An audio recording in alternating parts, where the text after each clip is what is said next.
ஜோதி எல்லாம் செயல் கூடும் என்னானை அம்பலத்தே எல்லாம் வல்லான் தனையே ஏற்று என்று வருமோ நாளைக்கே வருமோ அல்லது மற்றென்று வருமோ அறியேன் என் கோவே தொன்று மலவம் மாயையற்று வெளிக்குள் வெளிகடந்து சும்மா இருக்கும் சுகம் அருள் பழுத்த செலுங்கனியே அகம்பழுத்த சிவஞான அமுதே முத்தி பொருள் பழுத்த அருட்பாவை எமக்களித்த தெய்வ மனப்பூவே என்றும் மருள் பழுத்த அடியேங்கள் மன இருளை அகற்ற வருமணியே மெய்மை தெருள் பழுத்த வடலூர்வாள் ராமலிங்க நின்னருளை சிந்திப்பேனே திருவிளங்க சிவயோக சித்தியெல்லாம் விளங்க சிவஞான நிலை விளங்க சிவ அனுபவம் விளங்க தெருவிளங்கு திருத்தில்லை திருச்சிற்றம்பலத்தே திருக்கூத்து விளங்க ஒளி சிறந்த திருவிளக்கே குரு விளங்க உயிர் விளங்க உணர்ச்சியது விளங்க உலகமெல்லாம் விளங்க அருள் உதவும் பெரும் தாயாம் மறுவிளங்கு குழல் வெள்ளி மகிழ்ந்தொருபால் விளங்க வயங்குமணி பொது விளங்க வளர்ந்த சிவக்கொழுந்தே அருட்பெரும் ஜோதி அருட்பெரும் ஜோதி தனிப்பெருங்கருணை அருட்பெரும் ஜோதி குருவே சரணம் குருவே துணை அருளே சரணம் அருளே துணை. இணையம் வழி இணைந்திருக்கின்ற எல்லா சன்மார்க்க அன்பர்களுக்கும் ஆய்வாளர்களுக்கும் எனது இனிய வணக்கங்கள். நம்ம இப்பொழுது திருவடி பெருமையை பற்றி படித்து கொண்டிருக்கிறோம். ஏற்கனவே நான் சொன்னது போல திருவடி என்று சொன்னாலே உலகம். திருக்குறள்ல அதை தாள் என்று சொல்வார், பாதம் என்று சொல்லுவாங்க. திருமந்திரத்துல திருவடி ஞானம் சிவமாக்கும் விக்கும், திருவடி ஞானம் சிவலோகம் சேர்க்கும், திருவடி ஞானம் சிறை மலம் மீட்கும், திருவடி ஞானமே தென் சிக்தி முக்தி என்பது. அந்தந்த உலகத்தினுடைய ஞானம், பராபரையோட ஞானம் முக்தி தரும், மும்மலத்தை எல்லாம் போக்கும் என்று திருமூலர் தேவர் குறிப்பிட்டிருப்பார். ஆக வள்ளலாருக்கு முன்பே மூலாதாரத்தினுடைய கனலை எழுப்பி, அதாவது வாசி பயிற்சி கொண்டு மூலக்கணலை எழுப்பி நாத உலகங்கள் பரநாத உலகங்கள் எல்லாம் கடந்து பராபரை உலகத்தை வரைக்கும் அடைஞ்சிருக்கிறாங்க அப்படின்பது பழைய செய்தி. அந்த செய்தியை இங்கே வள்ளல் பெருமான் 1/1/25 இதை தெரிவிக்கிறார் நமக்கு. ஏன்னா இவருடைய உலகம் வேறு. சன்மார்க்கம் சொல்லுகின்ற உலகம் வேறு, சமய மதங்கள் சொல்லுகின்ற உலகம் வேறு, மதவெளிகள் சொல்லுகின்ற உலகம் வேறு. அதனால இங்க சொன்னாரு, நாதம் மட்டும் சென்றனம் மேல் செல்ல வழியறியேம். அதாவது நாத உலகம் வரைக்கும் போன்றவங்க அதுக்கு மேல செல்வதற்கு அவர்களுக்கு வழி தெரியல, அதுக்கு மேல எப்படி போறதுன்னு தெரியல. இன்னும் சிலர் நவீன பரவிந்து மட்டும் நாடினம், பரவிந்து மட்டும் போனாங்க, அதுக்கு மேல அவங்களுக்கு போல வழி அறியேன். ஏதமில்லா அப்படின்னா குற்றமில்லா பரநாத எல்லை மட்டும் சென்றனும் இனி செல்ல வழி காணோம். அதுக்கு மேல ஒவ்வொரு உலகத்துக்கு போனவங்க அந்த உலகத்தை தாண்டி போவதற்கு அவங்களுக்கு வழி கிடைக்கல. அடுத்து இலங்கை பெருவெளிக்கு ஆதரவில் சென்றனும். பழைய பெருவெளி இருக்கு இல்லையா, பராபரை வெளி, அதுதான் இலங்கும் பெருவெளிக்கு ஆதரவில் சென்ற மூலாதாரத்தினுடைய கனலின் துணை கொண்டு அந்த சக்தியின் துணை கொண்டு பராபரை உலகம் வரைக்கும் போய் சென்றாங்க. அதுக்கு மேல செல்ல வழி தெரியல. அம்மம்மா என்று மறை ஆகமங்கள் எல்லாம் ஓத நின்ற திருநடன பெருமானார் வடிவின் உண்மை சொல்ல வல்லவர் ஆர் உரையாய் என் தோழி. பராபரை வெளிக்கு மேலும் உலகம் இருக்குது. அந்த உலகத்துக்கு செல்வதற்கு மறை ஆகமங்கள் எல்லாம் வந்து ஐயையோன்னு சொல்லுது. அம்மம்மா! இதுக்கு மேல இன்னும் உலகங்கள் இருக்குதா? கடவுள் படைப்புல இப்படி ஒரு அதிசயமா? இந்த ஆகமங்களும், வேதங்களுக்கும் செல்ல முடியாத ஒரு நிலையாக அருட்பெரும் ஜோதி உலகம் வந்து திகழுது. அமைக்கப்பட்டிருக்குது. அந்த உலகத்தை பல கோடி யுகங்களுக்கு அப்பால் தான் 19ஆம் நூற்றாண்டுல தான் உலக மக்களுக்கு அதை சொல்லணும் அப்படின்றது அருட்பெருஞ்சோதி ஆண்டவருடைய சித்தம். பரநாதம், பர எல்லையில அந்தந்த உலகத்துக்கு செல்வதற்குரிய அனுமதி ஏற்கனவே தரப்பட்டிருக்குது. அதனால அந்தந்த காலகட்டத்துல அந்தந்த யோகங்களை துணை கொண்டு அவர்கள் எல்லாம் சென்றிருக்கிறாங்க. அததான் சொன்னாரு, நாதம் மட்டும் சென்றனம் அப்படின்னம்னா போயிருக்கிறாங்க. ஆனா அதுக்கு நாத உலகத்துக்கு போனவங்களுக்கு அதுக்கு மேல போறதுக்கு வழி தெரியல. பரவிந்து மட்டும் போயிருக்கிறாங்க ஒரு சிலர். அதுக்கு மேல போறதுக்கு அவங்களுக்கு வழி தெரியல. பரநாத எல்லை மட்டும் சென்றிருக்கிறாங்க. அதுக்கு மேல செல்ல வழி தெரியல. பெருவெளி என்று சொல்லக்கூடிய பராபர வெளிக்கு மூலக்கனலின் ஆதரவின் கொண்டு சென்றாங்க. அதுக்கு மேல அவங்களுக்கு செல்ல வழி தெரியல. அதனால மறைகள் எல்லாம் வந்து ஐயையோன்னு சொல்லுது. அம்மம்மா! இதுக்கு மேல இன்னும் உலகம் இருந்தா எப்புட்றா போறது? அதுக்குள்ள வழி என்ன? வழி வள்ளல் பெருமானுக்கு மட்டும் தான் தெரிஞ்சது. அதனால தான் ஜீவகாருண்யத்தை வந்து வள்ளல் பெருமான் நமக்கெல்லாம் அறிமுகப்படுத்தினார். உனக்கு ஜீவகாருண்யம் இல்லைன்னா இந்த மெய்யான உலகத்துக்கு போக முடியாது. அருள் வந்து நம்மளை ஆட்கொள்ளாது. நமக்கு தகுதி பெறுகின்ற வரைக்கும் நம்ம திருப்பி திருப்பி பூமியில வந்து கொண்டே தான் இருப்போம். இதுல எந்த மாற்று கருத்தும் கிடையாது. இதை நம்மலாம் புரிஞ்சு கொள்ளணும். அததான் எல்லாம் ஓத நின்ற திருநடன பெருமானார் வடிவின் இது யாருன்னு கேட்டீங்கன்னா இந்த பெருமானார் யாருன்னு கேட்டீங்கன்னா அருட்பெருஞ்சோதி ஆண்டவர். அவரின் வடிவின் உண்மை சொல்ல வல்லவரார் உரையாயேன் தோழி. தோழிகிட்ட கேக்குது, மனதுகிட்ட கேக்குது, நீ சொல்ல முடியுமா அப்படின்னு. அதனாலதான் வள்ளல் பெருமான் அகவல்ல சொன்னாரு, உரைமனம் கடந்த ஒருவரு வெளிமேல் அரசு செய்தோங்கும் அருட்பெரும் ஜோதின்னு. ஆகம மொழிமேல் ஆரண மொழிமேல் ஆக நின்று ஓங்கியது அருட்பெரும் ஜோதின்னு. எல்லா ஆகமத்தையும் ஆரணங்களையெல்லாம் ஓங்கி நிற்பது அருட்பெரும் ஜோதி. இதெல்லாம் ஒரு பெரிய உண்மைகள். அதாவது பரம ரகசியமான ஒன்று இது. இறைவன் எடுத்தெடுப்பிலே தன்னை முதல் கடவுளாக இருப்பவன், ஏகனாக இருப்பவன், அவன் எடுத்தெடுப்பிலே தன்னை வெளிப்படுத்திக் கொள்ளல என்பதை நாமெல்லாம் புரிந்து கொள்ளணும், விளங்கிக் கொள்ளணும். அநேகன்ல உள்ளவங்க தான் நம்ம வந்து கண்டிருக்கிறாங்க. நம்மளுடைய முன்னோர்கள் எல்லாம் கண்டிருக்கிறாங்க, சென்றிருக்கிறாங்க, அடைந்திருக்கிறாங்க, வாழ்ந்து கொண்டும் இருக்கிறாங்க. அது நித்திய வெளியா, நித்திய உலகமா அப்படின்னாக்கா அது நித்திய உலகம் கிடையாது. என்ன நம்ம உலகத்துல ரொம்ப சிப்பாட்டா என்ன வந்துரும்னா மரணம் வரும். எந்த நேரத்திலும் எந்த வயதிலும் யாருக்கும் வரக்கூடிய வாய்ப்புகள் வந்து இருக்குது. உத்தரவாதம் கிடையாது. பெரிய போர் வந்தாலும் யார் யார் தீர்க்க ஆயுள் இருந்தாலும் அவனும் போயிடுவான். கிருமி வந்து தாக்குனுச்சுனாக்க அதுவும் வந்து எவ்வளோ தீர்க்க ஆயுள் நமக்கு இருந்தாலும் அதுவும் போயிடும். கவனக்குறைவால நம்ம கவனமா இல்லைனாலும் உயிர் போயிடும். பசி பட்டணம் பஞ்சம் என்று வந்தாலும் நல்லவனும் செத்து போவான், கெட்டவனும் செத்து போவான். யாருக்குமே இங்க வந்து நிரந்தரம் கிடையாது. இப்படிப்பட்ட ஒரு மண் உலகத்துல நம்மலாம் வந்து இறைவன் உயிரை கொடுத்து நீ வாழ்ந்து ஆகணும் என்பது அவனுடைய விருப்பத்துக்கு நம்ம வாழ்ந்துகிட்டு இருக்கோம். நம்ம நினைச்சிட்டு இருக்கோம் நம்ம விரும்பி வாழ்ந்துகிட்டு இருக்கோம். அப்படி கிடையாது. அவன் விரும்புறான், நம்ம வாழ்ந்துகிட்டு இருக்கோம். இந்த வாழ்வுக்கு அவன் ஒரு முடிவு வைக்கிறான். அதுதான் மரணம். அப்ப நம்ம வந்து மரணம் இல்லாத ஒரு வாழ்வும் அவன் அமைத்து வைத்திருக்கிறான் என்பதுதான் கிளைமேக்ஸ். அந்த வாழ்வுக்கு வந்து அடைவதற்கு நம்ம இந்த வாழ்க்கையை வந்து பயன்படுத்தி கொள்ள வேண்டும்.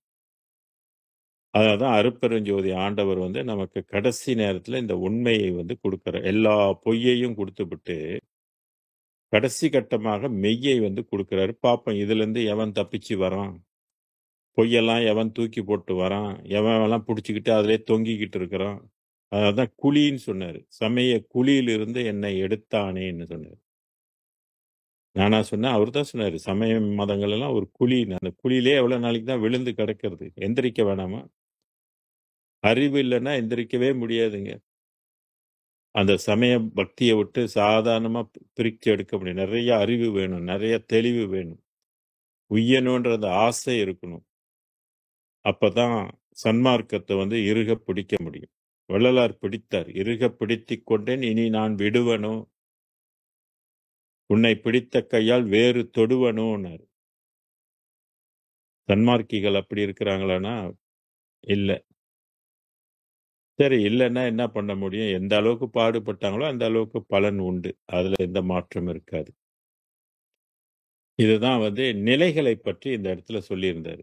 பரவிந்து அதனால தான் என்னுடைய சார்ட்ல கூட பார்த்தீங்கன்னாலும், இந்த நாத உலகம், பரநாத உலகம், விந்து, பரவிந்து இதெல்லாம் நான் அதுல போட்டிருப்பேன் அந்த உலகத்துல. என்னோட சார்ட்ல வந்து இருக்கும். அதாவது மனவெளியை கடந்தா பிரம்மவெளி, விஷ்ணுவெளி, ருத்ரவெளி, மகேஸ்வரவெளி, சதாசிவவெளி, விந்து, பரவிந்து, நாதம், பரநாதம், பறை, பரம்பரம், பராபரை. அதுக்கு மேலதான் சன்மார்க்கம், சுத்த சன்மார்க்கம் விளங்குது. பெருவெளி, பெரும் சுகவெளி. ஆக இங்க சொன்ன பெருவெளி வந்து பராபரைக்கு மூல ஆதாரத்தை கொண்டு மூலாதாரத்திலிருந்து அருளை பெற்று உய்கின்ற மார்க்கம். சன்மார்க்கம் என்பது மூலாதாரத்தை அருளை பெற்று உய்கின்ற மார்க்கம் அல்ல. நிறைய பேர் வாசி பயிற்சியை நம்பி செஞ்சுக்கிட்டு இருக்கிறாங்க. ஆய்வு பத்தில் அவ்வளவுதான். புரியல அவங்களுக்கு. இவங்க நினைக்கிறாங்க எல்லாம் முன்பு உள்ளதுதான் சன்மார்க்கம் போல இருக்கு அப்படின்னு இவங்க நினைக்கிறாங்க. சித்த மார்க்கம் தான் சன்மார்க்கம் போல இருக்கு அப்படின்னு இவங்க நினைக்கிறாங்க. இவங்க அறிவுக்கு, மாயை அறிவுக்கு. ஆனால் சன்மார்க்கம் என்பது தனி நிலை, தனி அறிவு, தனி நடம், தனி அனுபவம். அந்த அருளை பெறுவதற்கும் தனி முறை இருக்குது. துறை இது, வழி இது, துணிவது, நீ செய்யும் முறை இது என்று தனியாக வகுத்து வள்ளல் பெருமானுக்கு அருட்பெருஞ்சோதி ஆண்டவர் கொடுத்திருக்கிறாரு என்பதை நாம் விளங்கிக் கொள்ள வேண்டும். தேவையில்லாம மற்ற பயிற்சிகளும் செய்து காலத்தை விரயம் பண்ணி கொண்டு போகக்கூடாது. உய்யணும் அப்படின்னாக்கா அருட்பெருஞ்சோதி ஆண்டவரை தவிர்த்து வேற எதெல்லாம் பிடிச்சிக்கிட்டு நேரத்தை வீணாக்க கூடாது. அது வீணாக்கி கொண்டு இருக்கிறாங்கன்னாக்கா இன்னும் புரியல, இன்னும் தெளிவு பெறல. அதுக்கு தான் சத் விசாரணை செய்யுங்கப்பான்னு சொன்னாரு. நல்லா விவரம் தெரிஞ்சவங்ககிட்ட, நல்லா ஆய்வு பண்ணவங்ககிட்ட போய் சத் விசாரணை பண்ணிக்கிட்டே இருங்க. இந்த வேதத்தை பல முறைகள் இருந்து படிக்கலாம். அதான் கற்கு முறை கற்றறியீர், கற்றவர் திருக்கூட்டத்து கலித்திருக்கு அறியீர் சொன்னார். யார் விஷயம் தெரிஞ்சவங்களுக்கெல்லாம் அவங்க கிட்ட இருந்து படிச்சுக்கலுங்க அப்படின்னு சொன்னார். சரி, அடுத்த பாடலுக்குள்ள போவோம். சக்தியை பற்றி சொல்றாரு. இப்ப சக்தி என்பது நம்மளுடைய மாயை வெளி. நம்ம பிறந்திருக்க நமக்கு இயல்பாகவே ஒரு மனதுக்கு வந்து ஒரு சக்தி இருக்குது. அந்த சக்தி வளர வளர வளர டீனேஜில் இருக்கக்கூடிய ஆற்றல், டீனேஜில் இருக்கக்கூடிய அந்த வேகம், செய்கின்ற சாகசம், இதுக்கெல்லாம் பவர் இருந்தால் தானே செய்ய முடியும். பவர் இல்லைன்னா செய்ய முடியாது. அது டான்ஸா இருக்கட்டும், வேற வேற பேச்சா இருக்கட்டும், வேற வேற தொழிலா இருக்கட்டும், ஒரு ஆற்றலா இருக்கட்டும், செயல்படுவதற்கு நமக்கு சக்தி வேண்டும். இந்த சக்திகள் வந்து நம்ம உணவு உண்பதன் மூலமாக மட்டும் கிடைப்பதில்லை. இயற்கையாகவே நமக்கு மனதுல வந்து சக்தி இருக்குது. ஆனா அந்த சக்தி நிலையான சக்தியா, நிலைத்திருக்கும் அதே அளவு, அதே பவர்னாக்க இருக்காது. கால ஓட்டத்துல வயது முதிர்ந்து போகும்போது சக்தி நமக்கு வந்து குறைந்து போய்விடும். ஆனால் இந்த பூமியை சுத்தி, அண்டங்கள் சுத்தி எல்லா இடத்திலும் நீக்கமற பல கோடி சக்திகள் இருப்பதாக வள்ளல் பெருமான் குறிப்பிடுகின்றார். இதற்கு முன்னும் பல கோடி சக்திகள் இருக்கின்றது திருமூலரும் குறிப்பிட்டிருக்கிறார். சக்தி என்பால் ஒரு சாதக பெண் பிள்ளை, முத்திக்கு நாயகி, பக்தியை பாலில் உகுத்த பாவிகள் கத்திய நாய்போர் கதறுகின்றாரே என்று திருமூலர் பாடியிருப்பார். சக்தி தான் முத்திக்கு நாயகின்னு சொன்னார். அந்த சக்தியை அடைவதற்கு முறையான வழி தெரியாமல் பக்தியில பல பேர் கத்திக்கிட்டு இருப்பாங்கன்னு சொல்றாரு. கத்திய நாய் போல், நாய் கத்திக்கிட்டு இருக்கிற மாதிரி இவங்கெல்லாம் சில மந்திரத்தை சொல்லி கத்திக்கிட்டு கிடப்பாங்க, கடவுள் நாமத்தை. இதெல்லாம் இன்னைக்கு நம்ம பார்க்கிறோம். 12 மாசம் வந்தா எல்லாம் பக்தியில கத்திக்கிட்டு இருப்பாங்க. டெக்னிக் தெரிஞ்சு உய்யணும்னு சொல்ல வர்றாரு. மூலாதாரத்தில் இருக்கிற சக்தியை வந்து எப்படி எழுப்பி கொண்டு போய் மனதுக்குள்ள சேர்க்கிறது என்ற ஒரு ரகசியத்தை தெரியணும். கத்த வேண்டிய அவசியமெல்லாம் இல்லை. அப்படியே கமக்கமா இருந்து கடவுள் நிலையை பெற்றிருக்கிறாங்க நமது சித்த ரிஷிகணங்கள் எல்லாம். என்ன அவங்க பராபரை உலகத்தை தாண்ட முடியல, அவ்வளவுதான். அது பராபரை உலகம் தான் அடைஞ்சிருக்கிறதுக்கு எண்ணிலா கோடி சித்த ரிஷிகணங்கள் சென்றிருப்பதாக வள்ளல் பெருமானும் அவருடைய பாடல்கள்ல உறுதிப்பற்ற சித்தாந்தத்தில் பதிகள் பல கோடின்றாரு, வேதாந்தத்தில் பதிகள் பல கோடி, நாதாந்தம், யோகாந்தம், கலாந்தத்தெல்லாம் பதிகள் பல கோடின்றாரு. எல்லாம் எங்க இருந்து போனவங்க? எல்லாம் மண் உலகத்திலிருந்து போனவங்க. நம்ம தான் போக முடியாம இங்க மாட்டிக்கிட்டு கிடக்கிறோம். ஏன்னா நமக்கு சொல்லிக் கொடுக்க ஆள் இல்ல. உலக நடையில சிக்கிக் கொண்டு இருக்கிறோம். போறதுக்கு வழிய தான் வள்ளல் பெருமான் நமக்கு வந்து இப்ப போற வழி வேற, போற இடம் வேற, அருளை தேடுகின்ற முறை வேறு. இத புடிச்சுக்கன்னு நமக்கு சொன்னாலும் பல பேருக்கு அது புரியறதில்ல. பழைய மெத்தட்ட கொண்டாந்து சன்மார்க்கத்துக்குள்ள திணிச்சுக்கிட்டு இருக்கிறாங்க. எப்படி உய்ய முடியும்? எப்படி மேன்மை அடைய முடியும்? எப்படி பிறவிய ஒழிக்க முடியும்? கடவுளை எப்படி ஏத்துக்குவாரு அருட்பெருஞ்சோதி ஆண்டவர்? அதனால இங்கே வந்து சக்தியை சம்பந்தப்பட்ட விஷயத்தை வந்து சொல்றாரு. சக்தி என்றாலே நமக்கு வந்து அந்த காலத்திலே பெண் வடிவமாக வச்சிருக்கிறாங்க. சூளம் குடுத்து, புடவை கட்டி, பெண் உருவம் செஞ்சு, நாக்க தொங்க போட்டுக்கிட்டு, மண்டவோடலாம் கழுத்துல மாட்டிக்கிட்டு, இப்படி சக்திக்கு ஒரு சின்னமாக, ஒரு தத்துவமாக நமக்கு சொல்லப்பட்டிருக்கு. இதெல்லாம் நம்ம கண்ணுக்கு தெரியாமலே இருக்குது இந்த சக்தி. கண்ணுக்கு தெரியறதுக்காக நமக்கு வந்து உடம்பு குடுத்துருக்குறாங்க. இப்ப இஸ்லாம் மதத்துலலாம் கடவுள் யார் எப்படிப்பட்டவர்னா, அல்லாஹ் யா மகா குவஸ்ஸான்னு சொல்லுவாங்க. குவஸ்ஸான்னா பவர், சக்தி. இப்ப நம்ப வந்து அதை வந்து பெண் வடிவத்துல துர்க்கை அம்மனாக, பராசக்தியாக, காளியாக இப்படிலாம் வச்சு நம்ப பார்க்கிறோம். உருவத்தால் பார்த்து வழிபடுகின்றோம். ஆனா இது வான்வெளியில இந்த மாரி சக்திகள் வந்து இருக்குது. அதைப் பற்றி இந்த சக்திய சம்பந்தப்பட்டதை வள்ளல் பெருமான் குறிப்பிடுகின்றார். மனிதன் உய்வதற்கு சக்தி வேணுன்றதுக்கு தான் அந்த இறந்து போயிட்டா கூட இந்த நவதானியத்தை எல்லாம் வந்து வளர்ப்பாங்க. 8ஆம் துக்கம் வருது இல்லையா? அதுல பார்த்தீங்கன்னா, நவதானியம் முக்கிய பங்கு வகிக்கும். ஏன்னா, நவதானியம் வந்து சக்தி. நவசக்திக்குரிய பொருள் அது. சக்தி வேண்டும். கடவுளை அடைவதற்கு சக்தி வேண்டும் என்று சொல்வதற்கு தான் சக்தி. பொதுவா சக்தி வழிபாட்டிலயும் பார்த்தீங்கன்னாக்க, இந்த எல்லாம் அ அந்த நவதானியத்தை நட்டு எல்லாம் தலையில தூக்கி வச்சுட்டு கோயிலுக்கு போவாங்க. முளைப்பாரின்னு பேரு அதுக்கு. எல்லாம் நவதானியங்கள முளைய விட்டு போயிருப்பாங்க. சக்தி வழிபாடு இந்த நவராத்திரிலாம் வந்தாக்க பார்க்கலாம் இதெல்லாம். இவங்கெல்லாம் அந்த நவதானியத்தை வளர்த்து அந்த 9 நாள் வச்சிருப்பாங்க. 9 நாள் நல்லா வளர்ந்திருக்கும். இதெல்லாம் அந்த என்ன தத்துவம்னு கேட்டீங்கன்னாக்கா, அது கடவுளை அடையறதுக்கு உனக்கு சக்தி வேணும்னு சொல்றது தான் விஷயம். வேற ஒண்ணும் இல்ல. இங்கே தோன்றும் சக்தி பல கோடி அளவு சொல்ல ஒண்ணான்றாரு. சக்திகள் வந்து பல கோடியாக இருக்குதுன்னு சொல்றாரு. இதை யோசிக்க வேண்டிய எந்த சக்தியை நமக்கு தெரியுது? எந்த சக்தியை வான்வெளியில இருக்கிற சக்தி நமக்கு தெரியுது? ஒண்ணுமே நமக்கு தெரியாது. ஆனால் அங்க தோன்றும் சக்தி பல கோடி அளவு சொல்ல ஒண்ணான்றாரு. தோற்று சக்தி தோற்றுவிக்கக்கூடியது. தோன்றும் சக்தி அது இயற்கையாவே தோன்றது ஒண்ணு. பல கோடி இருக்குது. தோற்றுவிக்கக்கூடிய சக்தி ஒன்றை இன்னொன்னு அது தோற்றுவிக்கும், உருவாக்கும் அப்படின்னு சொல்றது. அந்த மாரி சக்திகள் வந்து பல கோடி தொகை உரைக்க முடியா தொகை அப்படின்னா அளவு சொல்ல முடியாது. எண்ணிக்கையில சொல்ல முடியாது. அவ்ளோ தோற்று சக்திகள் இருக்குது. வான்வெளியில இதெல்லாம் வான்வெளியில இருக்குது. அடுத்து சொல்றாரு, சான்று உலகம் தோற்றுவிக்கும் சக்தி பல கோடி. சான்று உலகம்னா சில உலகங்களை தோற்றுவிக்கும் சக்திகள் வந்து பல கோடி இருக்குது.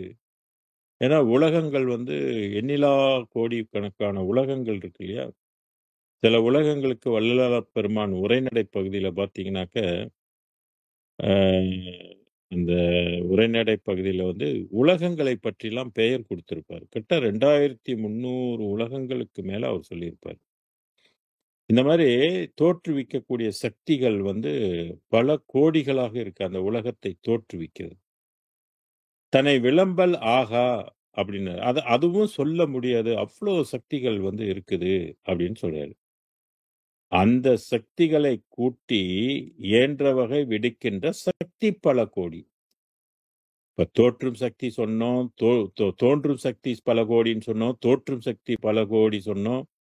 சான்று உலகத்தை தோற்றுவிக்கும் சக்தி பல கோடின்னு சொன்னோம். இதெல்லாம் சொல்ல முடியாது. அந்த சக்திகளெல்லாம் கூட்டி ஏன்றவிட விடுக்கின்ற சக்தி பல கோடின்றது. இதுங்களெல்லாம் மானிட்டர் பண்ணக்கூடிய ஒரு சக்தி பல கோடி இருக்குது. இத்தனைக்கும் இவ்ளோ சக்திகளும் அதிகாரி யாரு? என் கணவர் என்றால், என் கணவர் என்பது அருட்பெருஞ்சோதியை சொல்றாரு. இத்தனைக்கும் அதிகாரி என் கணவர் என்றால், ஆன்றமணி மன்றில் இன்ப வடிவாகி நடிக்கும் அவர் பெருமை எவர் உரைப்பார்?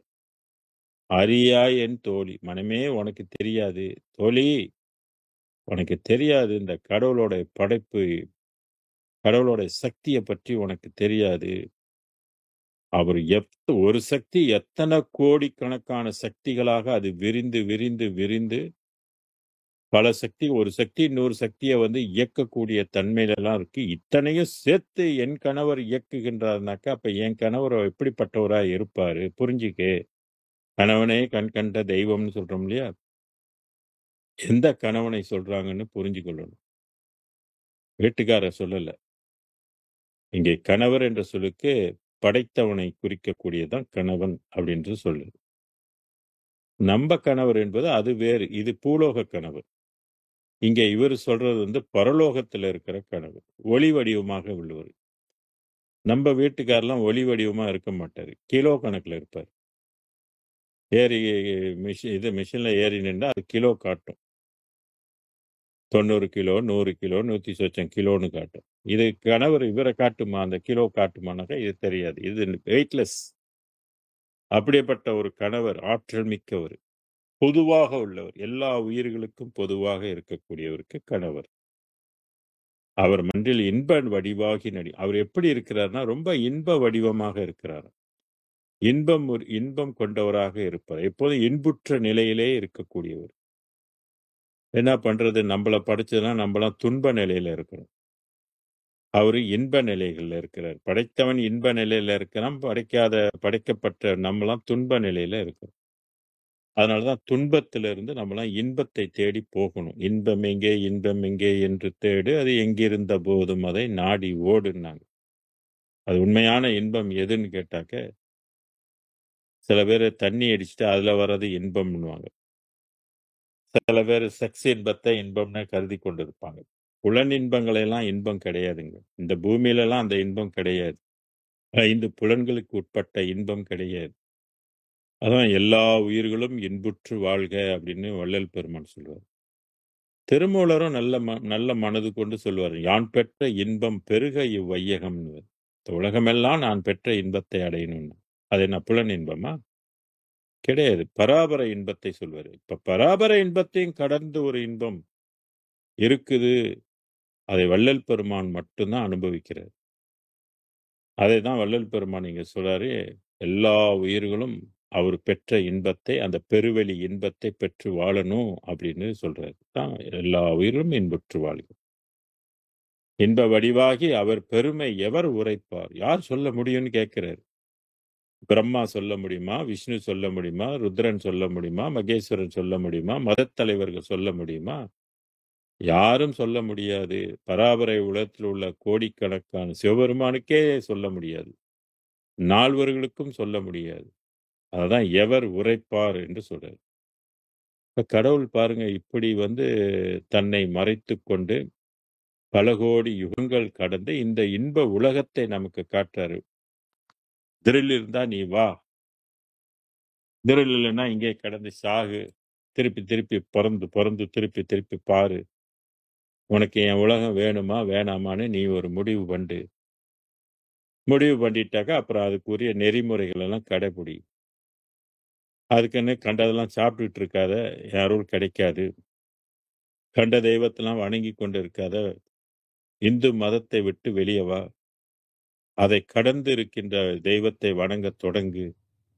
அதுதான் சன்மார்க்கம். அதான் சாதியும் மதமும் சமயமும் காணா ஆதி அனாதியாம் அருட்பெரும் ஜோதின்னு சொல்றாரு. புரிஞ்சுக்கணும்ல. இது கூட புரிஞ்சுக்கலன்னா அப்புறம் என்ன பண்றது? மத வெளிகளுக்குள்ள நிலை வேறு, தெய்வம் வேறு, ஒளி வேறு, மதம் கடந்தது நிற்கின்ற ஒளி வேறு. அதுதான் சன்மார்க்கம். எல்லாம் ஒன்றுன்னு பேசிக்கிட்டு காலத்தை வீணடிக்க கூடாது. சமய மதம் வேறு. 6ஆம் திருமுறையில சமய மதங்கள்லாம் பயங்கரமான அடி உழுவுதுங்க. இத்தனைக்கும் வள்ளலார் சமய நெறிகளை பற்றிலாம் பாடி இருக்கிறார். 5 திருமுறை வரைக்கும் எல்லாம் சமய தெய்வங்களை பாடியவர். 6ஆம் திருமுறையில வந்து எல்லாம் போட்டு தூக்கி குப்பையில கொண்டு கொட்டுங்கடான்றார். எவ்வளவு பெரிய அடி தெரியுங்களா? அதெல்லாம் யோசிக்க வேண்டிய விஷயம். கடவுள் எல்லாத்தையும் சுத்தல்ல விட்டு வச்சுட்டாரு. என்ன பண்றது? புரிஞ்சுக்கிட்டு நம்ம உயரத்துக்கு வழிய பார்க்கணும். போனவங்களும் திரும்பி வரணுன்ற ஒரு காலகட்டத்தை உண்டாக்கிட்டாருன்னா பார்த்துக்குங்க, யோசனை பண்ணுங்க. இதுவரையில வான்வெளியில எங்கெங்க போய் எந்தெந்த உலகத்துல போய் இன்புற்று இருந்தார்களோ அங்கேயும் துன்பம் துரத்திக்கிட்டு வரபோது யமன் துரத்திக்கிட்டு போறான். போயிட்டான். இனி ஒரே ஒரு உலகம் தான் இருக்குது. அது ஒரே ஒரு சக்தி தான் இருக்குது உய்ய வைக்கிறதுக்குன்னு. அதுதான் அருட்பெரும் ஜோதி, தனி சக்தி. அது ஆணாகவும் இருக்குது, பெண்ணாகவும் இருக்குது. அதுக்கு வந்து வடிவங்கள் வந்து கிடையாது. ஒளி வடிவம். அடுத்து 1:1:2:7 தோற்றம் ஒன்றே, வடிவு ஒன்றே, வண்ணம் ஒன்று, விளங்கும் சோதி ஒன்று. இறைவனை பற்றி விளக்குகின்றார். எப்படி இருக்கிறாரு? தோற்றம் ஒன்று, ஒரே தோற்றம் தான். காட் இஸ் ஒன் எல்லாரும் சொல்றாங்க. ஆனால் அந்த காட் யாரு என்பதுதான் தெரியாது. அவரவர்கள் மதங்கள் அவரவர்கள் நிலைக்குட்பட்டதை அந்த வேதங்கள் சொல்லுகின்றதை நம்பிக்கிட்டு அதுதான் தெய்வம் முடிவுன்ட்டு இருப்பாங்க. கடவுள் எப்படி கேமை விளையாடுறாருன்னு புரிஞ்சுக்கணும். தோற்றம் ஒன்றே, வடிவு ஒன்றே, வண்ணம் ஒன்றே, விளங்கும் சோதி ஒன்று, மற்றதனில் துலங்கும் இயல் ஒன்று. இயல்னா இயல்பு. ஆற்ற அதில் பரமாய அணு ஒன்று, அணுவாகவும் இருக்குது. பகுதி அது ஒன்று, அந்த அணுவுக்குள்ள ஒரு பகுதிகளாக இருக்குது. பகுதிக்குள் அமைந்த கரு ஒன்று, அந்த பகுதிக்குள்ள கருவாகவும் இருக்குது. அதனாலதான் 646வது பாடல்ல கருமுதற் கருவாய், கருவினிற் கருவாய், கருவெல்லாம் காற்றும் ஒரு கருவாய் அப்படின்னு சொல்லியிருக்கிறாரு. இதெல்லாம் இதுக்கு முன்பு நான் அந்த பாடலெல்லாம் உங்களுக்கு எடுத்து கொடுத்திருக்கிறேன். கவனத்தில் வைத்துக் கொள்ளுங்க. அமைந்த கரு ஒன்று, ஏற்றமிக அக்கருவுக்குள் சக்தி ஒன்று, கருவுக்குள்ள ஒரு சக்தி இருக்குதுன்னு சொல்றாரு. சக்திக்கு இறை ஒன்றாம், அந்த சக்திக்கு இறைவன், சக்தி கொடுத்த இறைவன் ஒன்றாம் ஒருத்தர் இருக்கிறான். இத்தனைக்கும் என் கணவர் அல்லால் ஆற்ற மற்றொரு அதிகாரி இல்லையடி. இத்தனைக்கும் யார் அதிகாரி? எது காரணமாக இருக்குது அப்படின்னா என்னுடைய கணவர் தான் காரணவனாக இருக்கிறாரு. இது இவருக்கு வள்ளலார் பெருமானுக்கு ஒண்டிதான் தெரியுது. இவரோட அறிவுக்கு மட்டும்தான் இந்த உண்மை எட்டுது. அதனாலதான் மற்றொரு அதிகாரி இல்லையடி அப்படின்னு தோழிகிட்ட சொல்றாரு. மன்றில் ஆடும் அவர் பெருந்தகமை யார் உரைப்பார் தோழி? அவர்கிட்ட இருக்கிற பெருந்தன்மை யார் சொல்ல முடியும்? கடவுளுடைய பெருந்தன்மையை, பெருங்கருணைன்னு வள்ளல் பெருமான் குறிப்பிடுவார். அந்த பெருங்கருணையை யார் சொல்ல முடியும்? யார் இதுவரையில சொல்லி இருக்கிறாங்க? விண்ணிடத்தும் மண்ணிடத்தும் மற்றிடத்தும் இல்லையே அப்படின்னு சொல்லி நம்ம 1:1:2 ஏற்கனவே படிச்சோம் இல்லையா? ஞாபகத்தில் எடுத்துக்கொள்ளுங்க அந்த வரிகளை. அவர் இறைவனுடைய தனிப்பெருங்கருணை வந்து யாரும் இதுவரையில சொல்ல முன்னுக்கு வர முடியல. ஏன்னா அந்த அருள் காரியப்படல. அந்த நிலை யாரும் எட்டல. அந்த தெய்வத்தன்மை யாரும் ஆகல. அதனால எது கிடைச்சதோ அதை தான் பெருசுன்னு சொல்லி அதுதான் முடிந்தது என்று முடிவானது என்று சொல்லி அதை பேசிக்கிட்டு இருக்கிறாங்க. படிச்சவங்களும் அதை தான் எடுத்து மக்களுக்கு எம்பிக் கொண்டு இருக்கிறாங்க. அப்டேட் செய்யப்பட்ட லேட்டஸ்ட் இன்ஃபர்மேஷன் கொடுக்கப்பட்ட 6ஆம் திருமுறை அலசி பார்க்கணும். 6ஆம் திருமுறைக்குள்ள வரும்போது உண்மை சக்தி, உண்மை தெய்வம் எது? அதனாலதான் சொன்னாரு சிற்சபையில் விளங்குகின்ற தெய்வம் அதே தெய்வம்னு.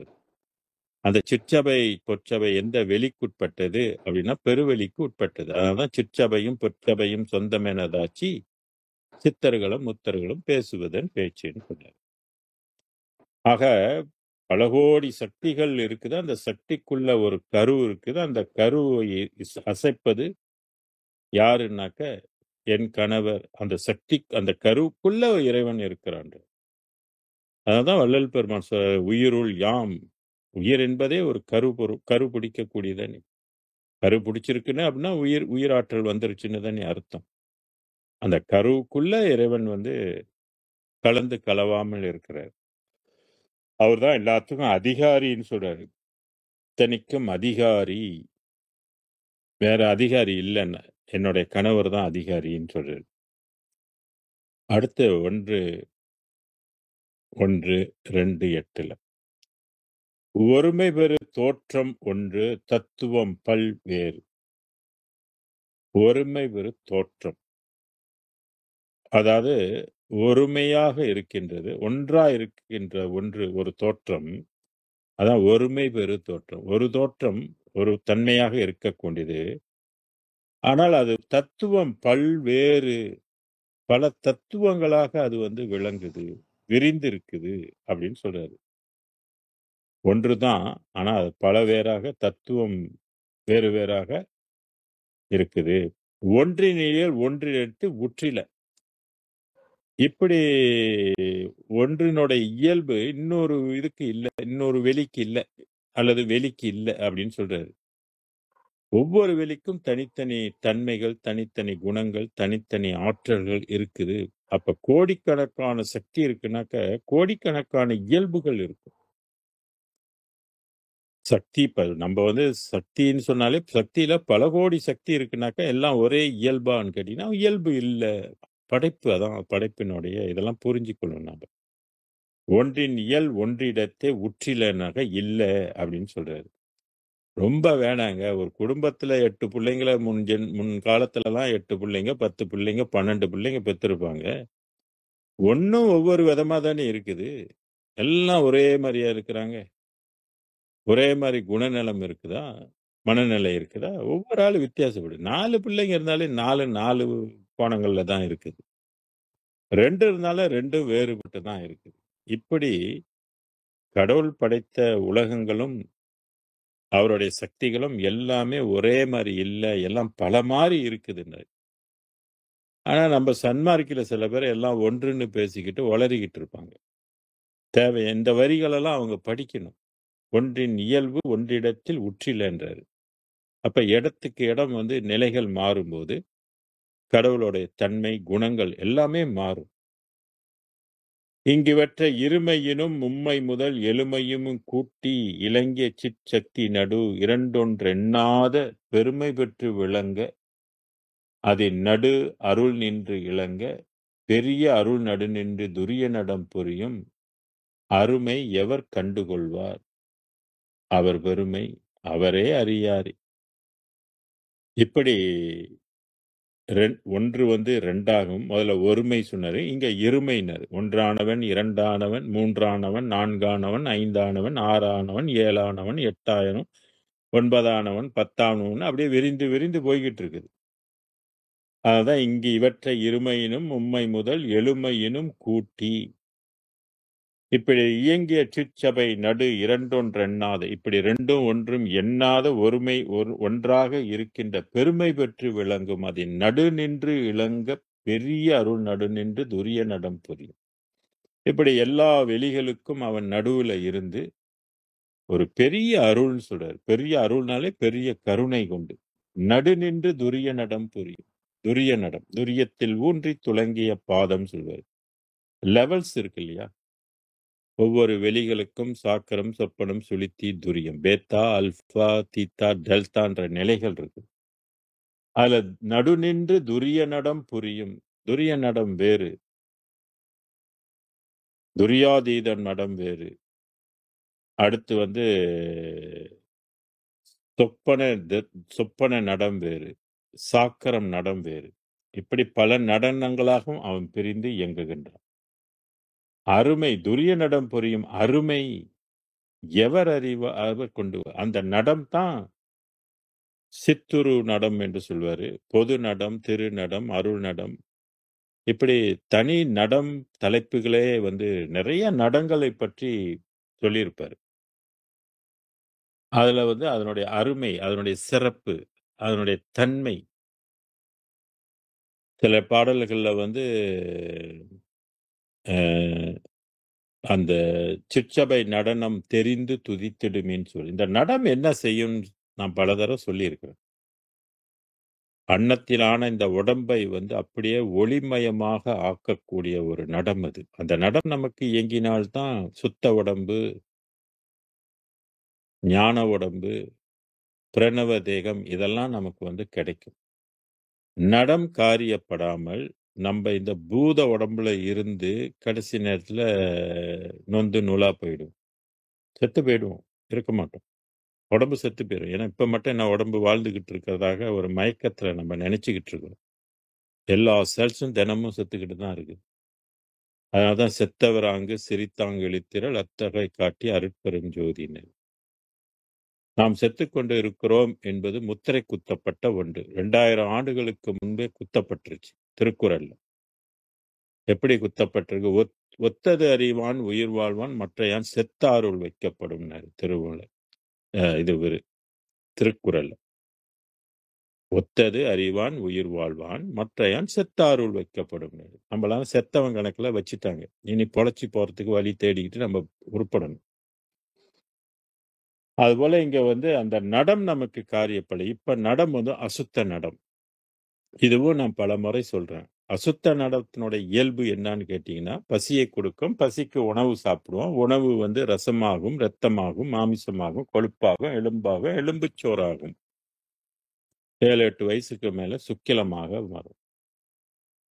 சுக்கிலமாக மாறும் பொழுதுதான் காமம் உருவாகும், காதல் உருவாகும், அட்ராக்ஷன்.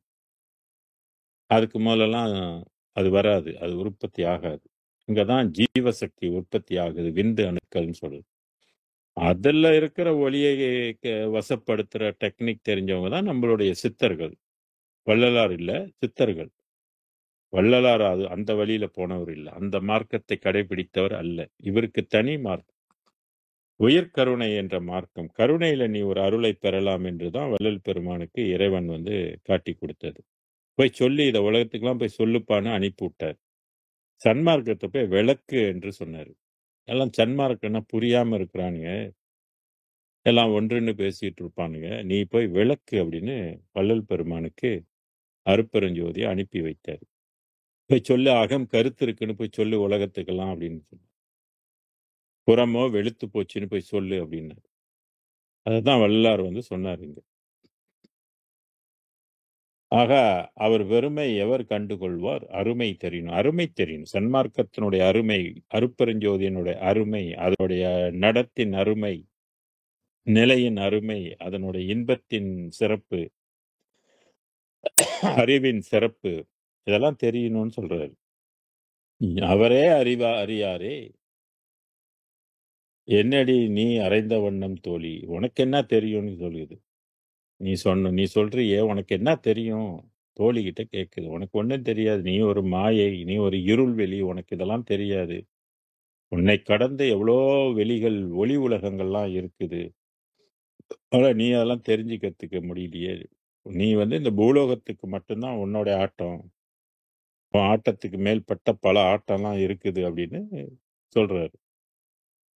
அடுத்த பாடல்ல, படைத்த படைப்பொன்றதிலே பரம் அதிற் காரணமா. படைத்த படைப்பு, இறைவன் தானே எல்லாத்தையும் படைக்கிறான். அருட்பெருஞ்சோதி தான் படைக்கிறாரு என்பற ஒரு ரகசியம் கூட இந்த நூல்ல தான் தெரியுது. இதுக்கு முன்பு உள்ள வேலையெல்லாம் மற்ற தெய்வங்கள் தான் படைத்தது அப்படின்னு இருந்துச்சு. சில நூல்கள் வந்து பிரம்மா படைச்சாருன்னு அப்படி இருக்குது. பிரம்மாவை படைச்சது விஷ்ணுன்னு இருக்கும். இப்படி விஷ்ணுவை படைத்தது யாருன்னு அப்படியே கேள்வி கேட்டுட்டே போனா கடைசியில ஒரு பரசிவம் என்று சொல்லக்கூடியதா எல்லாத்தையும் படைத்ததுன்னு படித்திருந்தோம். அப்பெல்லாம் வள்ளலார் பிறக்கவும் இல்லை, 6ஆம் திருமுறை வரவும் இல்லை. ஆனா இப்ப நமக்கு வள்ளல் பெருமான் பிறந்து 6ஆம் திருமுறை கொடுத்த பிற்பாடு படைத்தவன் யாரு என்பதை நீங்க அகவல்ல படிச்சீங்கன்னாக்கா உங்களுக்கு தெரியும், யாரு படைத்தார், யாரு அமைத்தது என்றெல்லாம் சொல்லியிருப்பார். ஆக இங்கே படைத்த படைப்பொன்றதிலே பரம் அதிற் காரணமாம் சொன்னார். பரம் இருக்கு இல்லையா, அந்த வெளிகள்ல நம்ம பரம்னு போட்டுருவோம். பரம் முடிஞ்சனே பரம்பரம்னு. அந்த பரம் என்று சொல்லக்கூடிய வந்து காரணமாகவும் இருக்கின்றது. பகுதி அதில் பகுக்கின்ற பணிகள் பல பலவாம். இந்த பரம் என்ற உலகத்துல அதுல இருக்கிற அந்த பணிகள், செயல்பாடுகள், செயல்திறன்கள். இப்ப ராக்கெட் இது அனுப்புறாங்க இல்லையா, சேட்டலைட் அனுப்புறாங்க இல்லையா, வான்வெளியில காற்று மண்டலத்தை கடந்து ஸ்பேஸ்ல எல்லாம் சேட்டலைட் வந்து ஒவ்வொரு நாடும் சேட்டலைட் பாவிக்கிறாங்க. அந்த சேட்டலைட்ல பயங்கரமான திறன்கள் எல்லாம் கொண்டு தான் அத அனுப்புறாங்க. சும்மா அது போய் சுத்திக்கிட்டு இல்ல. அதுக்கு நெறைய செயல் திறன்கள்லாம் இருக்குது. இப்ப நம்ம ஹெட்ஃபோன்லாம் பயன்படுத்துறோம்னாக்கா, அந்த சேட்டலைட்டுக்கு போய் தான் அது வந்து இயக்குது. அப்ப சேட்டலைட்ல எவ்வளோ பெரிய ஒரு சிஸ்டம் இருக்கணும்? என்ன மாரியான ஒரு நுட்பத்திறன் அதுல இருக்கணும்? ஃபோன்லயே பயங்கரமான நுட்பத்திறன் இருக்குது. கை அடக்கத்துக்குள்ள உலகத்துல உள்ளதெல்லாம் நம்ம தெரிஞ்சுக்கணும். அதுலயும் ஏஐ டெக்னாலஜி இப்ப வந்திருக்குன்னா சொல்ல வேணாம். அதையும் கடந்தும் வந்துகிட்டு இருக்குது. இன்னும் எங்க எப்படி போகுன்றதெல்லாம் நமக்கே தல சுத்தி போயிரும் போல. இப்படி அதே மாரி பரம் என்ற உலகத்துல அதுல வந்து பல பணிகள் பலவாம்னாக்கா அந்த சேட்டலைட்ல வந்து அந்த வெளிகளே சேட்டலைட்ன்னு நான் சொல்றேன் இப்ப. என்னுடைய அறிவுக்கு எட்டுது. பிரம்மா என்பது அது ஒரு சேட்டலைட். கண்ணுக்கு தெரியாத உலகங்கள் சேட்டலைட்டா இருக்குது. அதுல எல்லாம் செட்டிங் இருக்குது. அது மாரி விஷ்ணு லோகம் என்பதும் அதுவும் ஒரு சேட்டலைட். அதுலயும் எல்லாம் செட்டிங் இருக்குது. எல்லாம் இறைவன் அத அமைத்து வைத்திருக்கிறார். எப்படி இயக்கணும்? எப்படி இந்த உலகத்தை காக்கணும்? எப்படி இந்த உலகத்துல உயிர்களை படைக்கணும்? அப்படின்றது ஒவ்வொரு இதுலயும் அந்த செட்டிங் இருக்குது. நம்ம எப்படி ஹெட்ஃபோன் நம்பர தட்டுன்னு டிஜிட்டல் தானே. டக்குன்னு ஒரு ஃபியூ செகண்ட்ல ரிங்கிங் டோன் போகுது இல்லையா? எப்படி அந்த அந்த மேல இருக்கக்கூடிய சேட்டலைட் எப்படி அந்த அந்த அந்த இங்க தட்டுனனே உடனே அது அந்த செய்தி எப்படி எவ்வளவு ஸ்பீடா போகுது? எவ்வளவு ஸ்பீடா அது அடுத்த ஆளுக்கு அடுத்த ஃபோனுக்கு வந்து ரிங்கிங் டோன் கிடைக்குது? பேசுறது எப்படி கிடைக்குது? இப்ப நான் ஒரு இடத்துல இருக்கிறேன். நீங்க எங்கெங்கேயோ பல்வேறு இடத்துல இருந்து எப்படி நம்மலாம் ஜாயின் பண்ணி இந்த மீட்டிங்குள்ள வரோம்? இப்ப இதெல்லாம் ஒரு டெக்னாலஜி தானே. அப்ப இதுக்கெல்லாம் இந்த மாரி ஒரு செட்டிங் அது வந்து சேட்டலைட்ல இருந்தா தானே இதெல்லாம் நடத்த முடியும். அதுபோல ஏன் இத சொல்றேன்னா, நீங்க புரிஞ்சுக்கணுன்றதுக்காக நான் இத வந்து விளக்குறேன். அந்த மாரி இந்த பரம் என்றதுலயும், அந்த பரத்தில் இருக்கின்ற பகுதிகளும், அதிலயும் பல பகுதிகள் இருக்குதுன்றாரு. இப்ப நம்ம மனதுல பல பகுதி இருப்பது போல, அந்த பரம் என்ற வெளிகள்லயும், ஒளியிலயும் பகுதிகள் இருக்குது. அந்த பகுதிகள்ல பணிகள் பலவாம் என்று சொல்றாரு. யாருக்கு தெரியும்? அது என்ன பண்ணுது? எப்படி பண்ணிக்கிட்டு இருக்குது? அப்படின்றது தெரியுமான்னா தெரியாது. அடுத்து சொல்றாரு, புடைத்த அவை புகுந்துலவும் புறம் ஒன்று, புறத்தில் பூபதி ஒன்று, அவருக்கு உணர்த்தும் பூரண சித்தொன்று. இந்த படைத்த அந்த பரத்தில் புகுந்து உலவும், அதுக்குள்ள புகுந்து, அந்த வெளிக்குள்ள, அந்த ஒளிக்குள்ள புகுந்து உலவும் புறம் ஒன்றுன்றார். அதுல இன்னொரு பகுதி இருக்குது. இன்னொரு புறம் இருக்குது. அந்த புறத்தில் பூபதி ஒன்று. பூபதினாலும் ஒளின்னு அர்த்தம். அதுக்குள்ள ஒரு ஒளி இருக்குது. அதுக்குள்ள ஒரு இறை சக்தி இருக்குது. ஒன்று அவருக்கு உணர்த்தும் பூரண சித்தொன்று. அந்த பூபதிக்கு உணர்த்துகின்ற ஒரு பூரண சித்து ஒன்று இருக்கு. ஒரு அறிவு. சித்துன்னா அறிவு. அதுக்கு ஒரு அறிவு ஒன்று இருக்குது. மிடைத்த இவை எல்லாம் சிற்றம்பலத்தே நடிக்கும் மென் பதத்தோ சிற்றிடத்தே விளங்கி நிலை பெறவே. இப்படி இதெல்லாம் வந்து இவ்வளோ படைப்புகள் எல்லாம் வந்து சிற்றம்பலத்தே நடிக்கும் என் பதத்தோ சிற்றிடத்தே.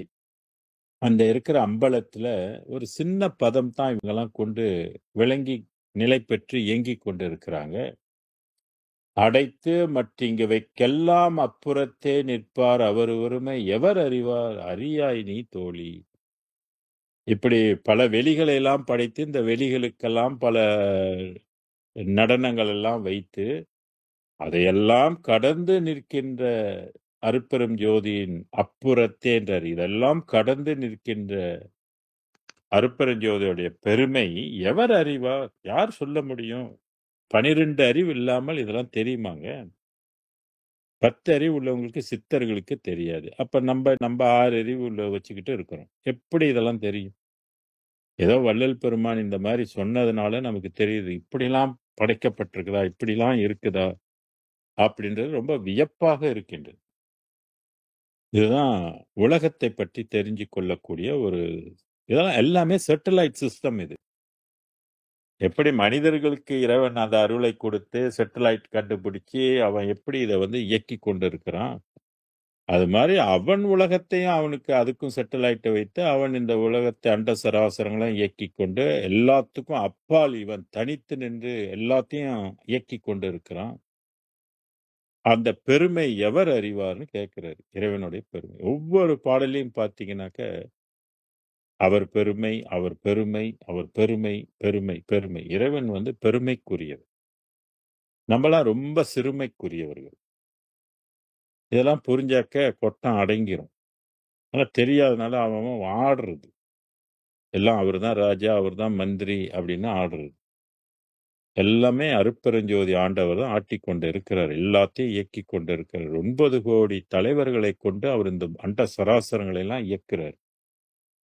அதனாலதான் இங்க சொன்னாரு, "அப்புறத்தே நிற்பார் அவர் பெருமை எவர் அறிவார்? அறியாய் நீ தோழி." தோழிக்கு தெரியாது. மனதுக்கு தெரியாது. அடுத்து, அதுவும் படைப்பை பற்றியது. திருஷ்டி ஒன்று சிற்றணுவில் திருஷ்டிக்கப்படுகின்றது. திருஷ்டி ஒன்றுதான் சிற்றணுவில். சிற்றணுனா மிக மிக நுண்ணிய பொருள் அணு. சிற்றணு அப்படின்னு சொல்றது. சிறிததனில் சிறிது சினைத்த கரணக்கரு. அந்த சிற்று அணுவுல ஒரு கரணக்கரு ஒண்ணு இருக்குதுன்றாரு. நான் அதுக்கு முதல்ல திருமந்திரத்தினுடைய ஒரு பாடல் உங்களுக்கு ஞாபகப்படுத்துறேன்.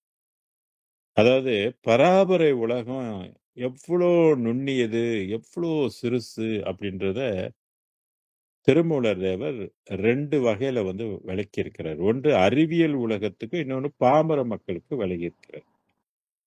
இந்த பாமர மக்களுக்கு எப்படி விளக்கியிருக்கிறார்னாக்க, கடவுள் எப்படிப்பா இருப்பாரு? அப்படின்னா, எவ்வளோ ஏன்பா கண்ணுக்கு தெரியல? அவர் ரொம்ப நுண்ணிய பொருள்ப்பா, கண்ணுக்கு தெரியாது அப்படின்னு சொன்னா, எவ்வளோ நுண்ணிய பொருள்னு கேட்டாக்க, அதுக்கு அவர் சொல்றாரு, மேவிய சீவனின் வடிவது சொல்லிடில் கோவின் மயிரொன்று 100 கூறிட்டு மேவிய கூறது 1000 ஆயினால் ஆவியின் கூறு 100,000 ஒன்றேனர். அதாவது இந்த உயிர் இருக்குதே அவர் எவ்வளவு நுண்ணிய பொருள்னு கேட்டாக்க, பசுமாட்டுல ஒரு ரோமத்தை எடுத்து அதை 100ஆக பிளந்து, என்னங்க பசுமாட்டினுடைய ரோமம் வந்து எவ்வளவு பெருசான நீட்டிக்கிட்டா இருக்கும், ஒரு சின்ன பொடியா தானே இருக்கும். அந்த சின்ன ஒரு பொடியை வந்து 100 கண்ணுக்கே தெரியாது. 100ஆக பிளந்து அந்த 100ல ஒன்றை எடுத்து 1000ஆக பிளந்து 1000த்துல ஒன்றை எடுத்து 1,00,000 கூறு போட்டாக்க அந்த லட்சத்துல ஒன்று தான்ப்பா உயிர்ன்னு சொல்றாரு. இத வந்து அறிவியல் உலகத்துக்கு எப்படி சொல்றாருன்னா, அணுவில் அணுவினை ஆதி பிரானை அணுவில் அணுவினை 1000 கூறிட்டு அணுவில் அணுவை அணுக வல்லார்க்கு அணுவில் அணுவை அணுகலுமாம். நம்ம வந்து அணுமயமாக ஆகலாம். அணு எவ்வளவு நுண்ணிய பொருள், அந்த மாதிரி நுண்ணிய பொருளாக நம்ம ஆகலாம். இப்ப கிலோ கணக்குல இருக்கிறோம் நம்ம. விளங்குதுங்களா? ஏன்னா பரு உடம்பு நமக்கு. பூலோகத்துல வந்தா நமக்கு வந்து பரு உடம்பு தான் அடிப்படை. ஆனா விண்ணுலக வாசிகளுக்கெல்லாம் வந்து அணு உடம்பு அது. அப்ப அந்த ஆதி பிரான் சொல்லக்கூடிய அந்த பராபரை உலகம் 3000 ஆண்டுகளுக்கு முன்பே இந்த பாடல் எழுதுறாங்கன்னா, அப்பயே எவ்வளவு அட்வான்ஸா இந்த அணுவியலை தெரிஞ்சு வச்சிருக்கிறாங்க. ஆனா அந்த அந்த அறிவு கொண்டு கூட பாருங்க பராபரை அறிவை தெரிந்து கொள்ள முடியாது. அந்த 1,00,000 கூறுல ஒன்றுதான் பராபரை உயிர் அப்படின்னு சொன்னா, வள்ளலார் சொல்ற அந்த அந்த உயிரை இன்னும் ஒரு 1000 கூறு போடு, அப்பதான் அருட்பெருஞ்சோதி உயிர் தெரியுன்ற. இதெல்லாம் என்ன கடவுளுடைய விளையாட்டு இப்படி இருக்குது. மண்டை சுத்தி போயிரும். எந்த விஞ்ஞானி இதெல்லாம் கண்டுபிடிச்சு நமக்கு சொல்ல போறான் சொல்லுங்க. இதை வந்து வள்ளல் பெருமான் தன் கண்ணாலே கண்டேன், கண்டு களித்திருக்கின்றேன், கடவுளை நான் பார்த்தேன்னு சொல்றாரு. இது எப்படி இருக்கு பாருங்க. நம்ம கண்ணுக்கெல்லாம் வந்து கேட்ரக்ட் வந்துடுது, கண் பார்க்க முடியல, கண்ணு தெரியாம போயிடுது. அவர் வந்து அவ்வளோ நுண்ணிய பொருளை வந்து பார்க்கிறார், அந்த உலகத்தை பார்க்கிறார். எவ்வளோ பெரிய கோடி கோடி கோடி கணக்கான பிரகாச முடியும். இதைதான் சொன்னாரு, எச்சபை பொது என இயம்பினர் அறிஞர்கள் அச்சபை இடம் கொள்ளும் அருட்பெரும் ஜோதின்னு சொன்னாரு. இதெல்லாம் நம்ம தெரிஞ்சுக்கணும். நோக்கரிய நோக்கே நுணுக்கரிய நுண்ணறிவு என்று மாணிக்கவாசகர் சொல்வார். அது 10 அறிவு, இது 12 அறிவு. ஆக திருஷ்டி ஒன்று சிற்றணுவில் சிறிததனில் சிறிது சினைத்த கரணக்கரு அச்சினைக்கருவின் சிறிது வெருட்டி அம்மானில் சிறிது மதியின் மிகச் சிறிது காட்டுகின்ற வியன்சுடர் ஒன்றதனில் திரட்டுகின்ற சக்தி மிகச் சிறிது அதனில் கோடி திறத்தில் சிறிதாகும் திருச்சிற்றம்பலத்தே அருட்திறத்தின் நடிக்கின்ற என்னுடைய தலைவர், அவர் பெருமை எவர் உரைப்பார் அறியாயென் தோழி. இப்படி இறைவன் வந்து அவ்வளோ நுண்பொருளாக, சின்னது ஒன்றுக்குள்ள ஒன்று, ஒன்றுக்குள்ள ஒன்று, ஒன்றுக்குள்ள ஒண்ணு அப்படியே போய்க்கிட்டே இருக்குது. சக்தி மிக சிறிது, சிறிததனில் கோடி திறத்தினில் ஓர் சிறிதாகும் திருச்சிற்றம்பலத்தே என்றார். கோடிக்கணக்கு. அததான் நான் ஏன் முதல்ல திருமூலரோட இதை சொன்னேன்னாக்க, திருமூலருடைய இதையே பசுமாட்டுல ஒரு இதை எடுத்து அதை ஒரு கோடி 1,00,000 கூறு போட்டு லட்சத்துல ஒன்றுன்னா, இந்த லட்சத்துல ஒன்று எடுத்து இன்னும் பல கோடி சிறிதாக்குனா, அதுதான் நம்ம சன்மார்க்கத்தினுடைய அருள் திறம் அங்கதான் இருக்குது அப்படின்னு சொல்றாரு. இந்த அருள் திறத்தை வந்து நம்ம வசப்படுத்தணும் அப்படின்றாங்க. எனக்கு சாதாரண விஷயங்களா? கண்ணுக்கே தெரியாதுங்க, உணர்வுக்கே எட்டாது, புலன்களுக்கெல்லாம் தெரியாது. ஆனால் இந்த மனம் வந்து அதை நினைச்சாக்க அது மனம் வந்து அது ஊடுருவ முடியும். அதுகிட்ட அந்த தாட்ஸ் வந்து போக முடியும். அதனாலதான் பெருமான் வந்து இதெல்லாம் கதைக்கு ஆகாது, நினைக்க பழகிக்க, இறைவனை நினை போதும்னு சொன்னாரு. அதான் ஞான இது 28 பாடல் ஞானசரியே இருக்கு இல்லையா, அந்த ஞானசரியில நினைந்துன்னு சொன்னாரு. கடவுளை வந்து நினைக்க பழகி கொள்ளுங்க. சும்மா ஒரு இடத்துல உட்காந்து கண்ணை மூடிக்கிட்டு, அப்பா நீ இவ்வளோ நுண்ணிய பொருளா இருக்கிறியே, எப்படி நான் உன்னோட அருளை பெறுறது? நீ என்ன நினைக்கிறேன்னு எனக்கு ஒண்ணுமே தெரியலையே, ஆனா நான் நினைக்கிறது உனக்கு தெரியும், நான் கேட்கறதெல்லாம் உனக்கு தெரியும். எனக்கு நீ உயிர் கொடுத்திருக்க, அதுக்கு நன்றி. ஆனா என்ன பண்றது, இந்த உயிர் வந்து ஒளி உடம்பா எனக்கு ஆக்கி தராதுன்னு உனக்கும் தெரியும், எனக்கும் தெரிஞ்சிருச்சு. ஆனா நீ வந்து எனக்கு வந்து ஒளி உடம்பை கொடுத்து என்னை உன்னோட உலகத்துக்கு, உனக்குன்னு ஒரு தனி உலகம் இருக்குது. நான் திருவடி பெருமையை பத்தி படிச்சேன், அதுல எல்லாம் நீ சொல்லியிருக்கிற. இந்த உலகத்தை அடைவதற்கு எனக்கு ஒரு பாக்கியம் கொடு, நீ தான் அதை செய்யணும், நீ தான் என்னை கூட்டிட்டு போகணும், வேற யாரும் கூட்டிட்டு போக முடியாது, வேற தெய்வத்துக்கெல்லாம் நீ அந்த உரிமை கொடுக்கல, அதுவும் எனக்கு தெரியுது. இப்படி நான் எவ்வளவு காலத்துல தான் வெந்ததை சாப்பிட்டு நொந்து போறது? இதெல்லாம் சரியா, இதெல்லாம் முறையா? எனக்கு ஃபெடப் ஆயிருச்சுன்னு சொல்லுங்க. நான் இதுக்கு மேல இந்த உலகத்துல இருக்க ஆசைப்படல. எப்ப இதெல்லாம் பொய்ன்னு எனக்கு தெரிஞ்சதோ எனக்கு போச்சு, எல்லாமே போச்சு. பந்தம், பாசம் எல்லாமே பொய், எதுவுமே உண்மை கிடையாது. செத்து போனா செய்யற சடங்குகளும் நான் போய் உய்யவும் இடத்துக்கு வர முடியாது, அதுவும் எல்லாம் சரிமக்கான் தான். அது ஒரு ஒரு ஒரு இனம் பொழைக்கிறதுக்காக வகுத்து வச்சது, அதுவும் எல்லாம் போச்சு. அப்ப எனக்கு இனி வேற வழி இல்லை, உன்னை தவிர்த்து எனக்கு வேற வழி இல்லை. நீ இவ்வளோ நுண்பொருளா இருந்தாக்க இதை யாருக்கு தெரியும்? அதனாலதான் சித்தர்களுக்கு கூட உன்னை தெரியாம போச்சு. எப்படி எனக்கு தெரியும் உன்னை? ஏதோ இந்த 6ஆம் திருமுறையை படிக்கிறதுனாலயும் ஏதோ தெரிஞ்சவங்க சொல்றதுனாலயும் எனக்கு புரியுது, நான் சிந்திக்கிறேன். என் பிறவியை நீதான் ஒழிக்கணும்னு, பிறவி பிணி தீர்க்க மருந்தே நீதான், என்னை நீ வந்து காப்பாத்து அப்படின்னு சொல்லி நீங்க வந்து விண்ணப்பிக்கணும். இறைவன்ட்ட வந்து கேட்கணும். அவரா பார்த்து கொடுக்க மாட்டாரு, நம்ம தான் கேட்கணும். வள்ளலார் கேட்கலையா? அதுதான் கேட்கறதுக்காக பாடல்லாம் நமக்கு அமைத்து கொடுத்திருக்கிறாரு. அப்பா நான் வேண்டுதல் கேட்ட அருள் 10 பாடல் இருக்கு இல்லையா? அந்த மாதிரி நிறைய விண்ணப்பங்கள் பாடல் இருக்கு. நீங்க விண்ணப்பிக்கணும். அப்படி விண்ணப்பம் வந்து ஏற்றுக்கொண்டாக்க அதுக்குரிய, சும்மா விண்ணப்பம் மட்டும் பத்தாது, அந்த இறைவன் தகுதி, அந்த என்ன தகுதி அவன் எதிர்பார்க்கிறான், கருணையை எதிர்பார்க்கிறான், கொல்லா நெறியை எதிர்பார்க்கிறான், ஒழுக்க நெறிகளை எதிர்பார்க்கிறான். ஸோ இதெல்லாம் நம்ம முடிந்த அளவுக்கு என்னால முடிஞ்ச வரைக்கும் செய்யறப்பா, முடியாது நான் என்ன பண்ணுவேன், நீ எனக்கு தோலோங் பண்ணுன்னு நம்ம அவர்கிட்ட கேட்கணும், அவ்வளவுதான். முடிஞ்சதெல்லாம் செய்யணும். அப்படி ஒன்றும் என்ன மலையை வெட்டி முறிங்கன்னு சொல்றாரா? இல்லை. கொல்லாத கொன்ற உயிரை தின்னாதன்றாரு, இவ்வளவுதான். இருந்து இருக்கிற உடம்ப கெடுத்துக்காதன்றாரு. நீ என்னோட உலகத்துக்கு வரணும்னா இப்படிலாம் கொஞ்சம் இருக்க வேண்டிய அவசியம் இருக்குது அப்படின்னு சில நல்ல விஷயத்தையும் நம்ம கடைபிடிக்கக்கூடிய முடிந்த விஷயத்தை தான் அவர் வந்து நமக்கு சொல்லுகின்றார். ஐயா நடராஜன் அவர்கள் வந்து அப்புறம் இதெல்லாம் முடிச்சுனே எனக்கு ஒரு கால் கொடுங்க. கோலாப்பினாங்கில் இருக்கிற நடராஜன் வந்து எனக்கு கால் பண்ணுங்க, உங்க நம்பர் என்கிட்ட மிஸ் ஆயிடுச்சு. Okay, thank you. ஆக அவ்வளோ நுண்பொருளாக இருக்கின்ற இந்த இறைவனை நம்ம வந்து நினைவின் வழி தொடர்பு கொள்ளலாம். அதனால எப்போதும் நினைந்து கொண்டே இருங்க. அதுதான் 6 கால பூஜைன்னு சொன்னார். பூஜைன்னா தேங்காய் உடைச்சு சாம்பிராணி சூட போடுறதெல்லாம் ஒண்ணும் கிடையாது. விளங்குங்களா? சும்மா உட்கார்ந்து கடவுளை நினைக்கிறது. அத அப்படியே பிராக்டிஸ் பண்ணிக்கிட்டே வாங்க. அத நினைச்சாலே அவருக்கு வந்து தெரியும். ஆஹா! நம்மள நினைக்கிறான் ஒருத்தன் பூலோகத்துல இருந்து அப்படின்னு அவருக்கு தெரியும். அவருக்கு தெரிஞ்சா போதும். மத்தவங்களுக்கெல்லாம் தெரியணும்னு அவசியம் இல்ல.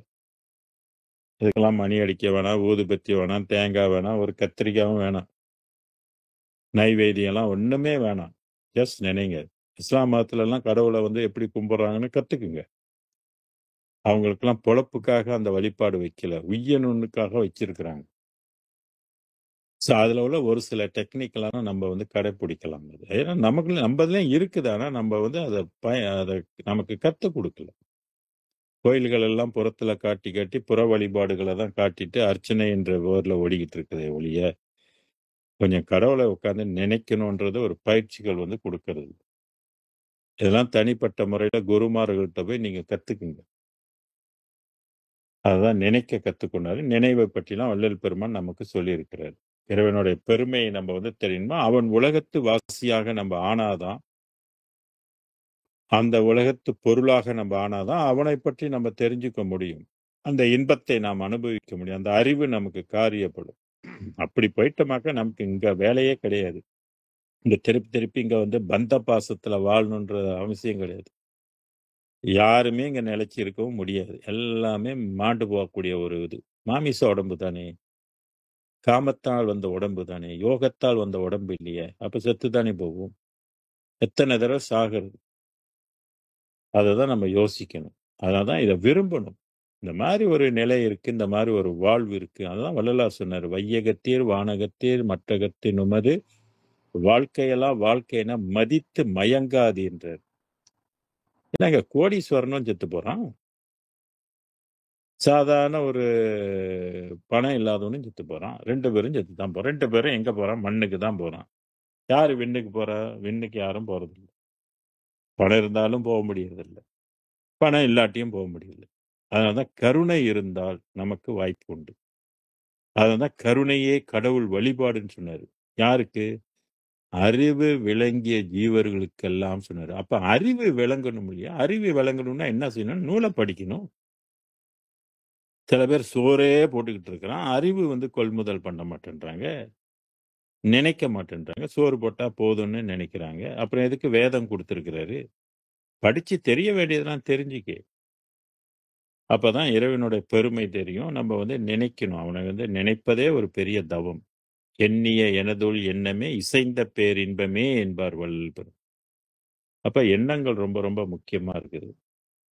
இப்படி இந்த ஒரு பாடல்ல வந்து இறைவன் வந்து கோடி திறத்தினில் வந்து சிறிதாக இருக்கிறான்னு சொல்றாரு. நுண்பொருள். ஒம்னி பிரசன்ட் சொல்லுவாங்க. ரொம்ப ரொம்ப நுண்பொருள். ஐயோ! இதெல்லாம் நினைச்சு கூட பார்க்க முடியல. அப்படி இருக்கின்ற ஒரு பொருள் உலகம் முழுதும் பரவி இருக்குன்னு சொல்றாரு அந்த ஒளி, அந்த வெளி. அதுதான் ஆதாரமாக இருக்குது. அண்டங்களுக்கெல்லாம் இடம் கொடுத்து கொண்டு கொடுத்து இன்னும் இடம் கொடுத்து கொண்டு இது வந்து தனி உலகமாக, ஒளி உலகமாக இருக்கு. அந்த உலகத்து வாசியாக வள்ளல் பெருமான் ஒருவர் தான் போயிருக்கிறார். எல்லாரும் அந்த உலகத்துக்கு தான் போய் சேரணும் என்பது இறைவனோட சித்தம். காலதாமதம் ஆகுமே ஒழிய, ஆனா எல்லாருக்கும் டெஸ்டினேஷன் வந்து அதுதான். முடிவு அதுதான். சித்தர்கள் உட்பட. அதனாலதான் பேருலகெல்லாம் மதிக்க தன் பிள்ளை என்று பெயரிட்டு அழைத்து சீருற செய்தது பாரு என்றார். பேருலகெல்லாம் மதிக்கக்கூடிய அளவுக்கு வள்ளல் பெருமானை தன்னுடைய பிள்ளையாக அது கொண்டு இருக்கின்றது. அப்ப பேருலகத்துல உள்ளவங்க எல்லாம் வந்து எங்க போய் சேரணும்? துடிசேர உலகமும் தேவரும் சுத்த சிவ சன்மார்க்கம் பெற்றிடுதல் வேண்டும். பாரிடம் வானிடம் மற்றும் இடம் பற்றிய சித்தர்கள் முத்தர்கள் முற்றும் சேரிடமாம் இது பாரு என்று. 19ஆம் நூற்றாண்டிலே டெஸ்டினேஷன் மாறி போச்சுங்க. நம்மலாம் எங்க போகணும், எங்க போய் வாழணும் என்பது வகுத்துட்டாங்க. இதெல்லாம் நம்ம புரிஞ்சுக்கிட்டாதான் சன்மார்க்கத்தினுடைய சிறப்பு வந்து விளங்கும். அதனால திருஷ்டி ஒன்று சிற்றணுவில் சிறிது அதனில் சிறிது சினைத்த கரணக்கரு அச்சினை கருவின் சிறிது. அப்ப கருவுக்குள்ள ஒரு கரு. அந்த மாதிரி 5 கருவுக்குள்ள கரு இருக்குதுன்றது இன்னொரு பாடலுக்குள்ள நம்ம வரும்போது படிக்கலாம். ஒரு கருன்னு மட்டும் இல்ல, கருவுக்குள் கரு. இப்ப பராபரை என்பதும் அதுவும் ஒரு கரு தான். அதனாலதான் நம்மலாம் மீண்டும் மீண்டும் இந்த உலகத்துக்கு எப்படி வரோம்னா கரு பிடித்து தான் வரும். அப்ப கரு எங்க உற்பத்தி ஆகுதுன்னா விந்துல தான் கரு உற்பத்தி ஆகுது. கரு தான் உயிர், உயிர் கரு அது. அது ஒளி வடிவமாக இருக்குது. அந்த கரு வந்து ஒளி வடிவம். அதான் உயிர். அதனாலதான் இறந்து போனேன்னு தலைமாட்டிட்ட விளக்கேற்றி வைக்கிறது பழக்கமாக நம்மவர்கள்லாம் கொண்டு இருக்கிறோம். அதுக்கு அந்த விரட்டி மான்னா உயர்ந்தது. அம்மானில் சிறிது, அதை விட இன்னும் சிறிது, அந்த கருவை விட இன்னும் சிறிது. மதியின் மிகச் சிறிது. மதின்னா அறிவு. அந்த அறிவுக்குள்ள நுண்ணறிவாக, வெறும் நுட்பமான அறிவாக, அந்த அறிவுக்குள் அறிவாக வியன் சுடர் ஒன்றதனில் அது சுடராகவும் இருக்கின்றது. திரட்டுகின்ற சக்தி மிக சிறிது. அதுக்குள்ள சக்தி இருக்குது. அந்த சக்திகள் கோடி திறத்தினில் ஒரு சிறிதாகும். அந்த சக்தியில கோடி திறத்தினில் ஒரு சிறிதாகும் திருச்சிற்றம்பலத்தில்.